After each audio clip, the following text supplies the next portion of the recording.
But behind that fame is a question that followed her for decades. Who is the man she quietly called her husband? Because while Dolly lived in the spotlight, Carl Dean lived in the shadows.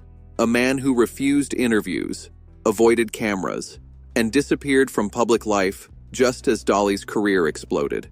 And that created a mystery the world couldn't let go of. Did he even exist? Or was he something else entirely? Some said he was real but hidden on purpose. Others went further, claiming Dolly had invented him to protect her privacy. Then, on March 3, 2025, Carl Dean died at 82. And suddenly, the silence around him felt heavier than ever. For the first time, Dolly began revealing pieces of a truth built on one word: a promise. This is Dolly Parton, one of the most famous women in the world. But behind that fame is a question that followed her for decades. Who is the man she quietly called her husband? And it raises a haunting question. What did she promise him that made him disappear from her world? Because the answers aren't simple. They're emotional, unexpected, and deeply human. As Dolly once said, "I cried just as hard as I laugh."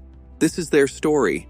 It began in 1964, when an 18-year-old Dolly arrived in Nashville with a suitcase and a dream. Her first stop wasn't a studio. It was a laundromat. That's where he saw her. Carl Dean, 21, driving by in a Chevrolet, slowed down and called out something simple. "You're going to get sunburnt out there, little lady." No flirting, no performance, just concern.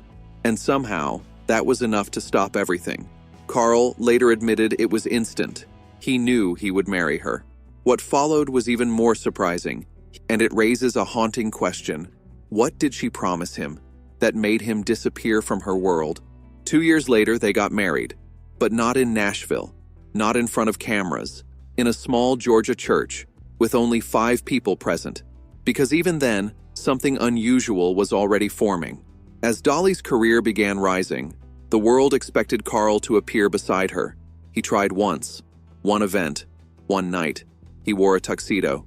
She thought he looked perfect, but he didn't belong there. The lights, the attention, the noise, it wasn't his world. On the drive home, he made a quiet decision that would define their marriage forever. He would love her completely, but from the shadows. And the world never stopped asking, where is he? Why don't we see him? Did he leave her? But the truth was stranger than any rumor. He didn't leave. He simply chose to disappear from the spotlight so she could shine in it. Then, "If people start photographing me," Carl said, "I won't be able to go to the auto parts store. I won't be able to go to ball games. I won't be able to live the life I want." It wasn't rejection. It wasn't shame. It was fear of losing himself. And Dolly understood something most people never did. Carl wasn't hiding from her. He was protecting the life that made him him. He didn't want fame. He wanted normal life, working with his hands, running his asphalt business, road trips in his RV, fishing, watching TV at home. A life that didn't need attention to feel full. And if being married to Dolly Parton meant losing that, he simply wouldn't do it. So they made a quiet agreement with one unspoken rule.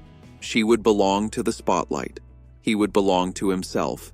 And they would still come home to each other. No appearances, no public trace, and when he once agreed to promotional photos, it came with a condition: only if his face was covered. It wasn't a joke, it was a boundary, and Dolly respected it. But the real foundation of their marriage wasn't distance, it was trust.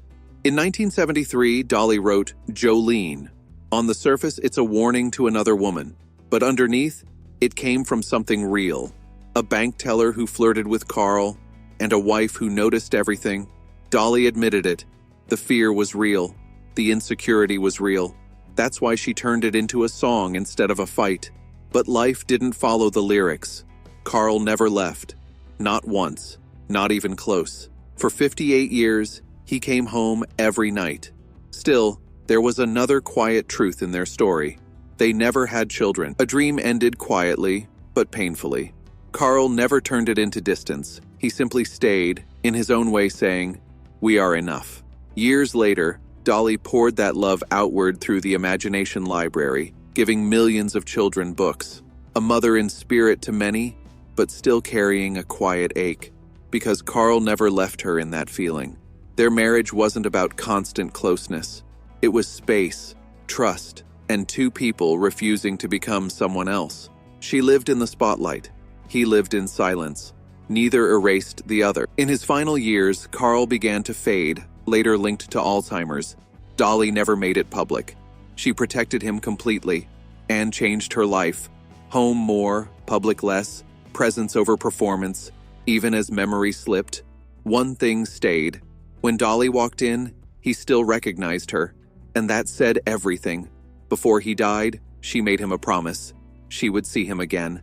Then on March 3, 2025, Carl Dean died at 82, almost 59 years of marriage, gone, and the invisible man was gone for good.